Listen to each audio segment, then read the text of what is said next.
السلام عليكم البنات، دعواتكم مع خوتي راكم عارفين الحماله هاد الصورات التاليين كيدوزو صعاب، وهادشي اللي داز عليها ماشي هي ساهل. الله يحفظك. هنا كتسخف لنا في الزنقه.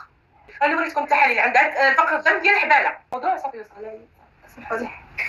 خوتي حنا ماشي عزينا يعني ما تبانش معكم يسرى او شي حاجه، ولكن يسرى راه عيانه بزاف اقسم بالله، راه ما كتقدش تجلس، تاثرت بزاف. اخر المستجدات ديال يسرى ديال المحكمه، مشينا لخوت المحكمه، حضرنا في المحكمه، حضر المحامي ديال الطرف الاخر، الطرف الاخر ما جاش، لا هو لا العائله ديالو، جا المحامي ديالو، هكا اختي كوثر، جا المحامي ديالو ما جابش الكاريت ديال الزواج، لان كل راكم عارفين الخوت بان كل واحد فينا كيكون عنده كاريت ديالو، عند المراه وعند الراجل. يسرى عند العائله ديالها الكاريت ديال الزواج، هو الكاريت ديال الزواج خصو يكون عنده، هو ما جابش الكاريت ديال الزواج، يعني تيتماطل.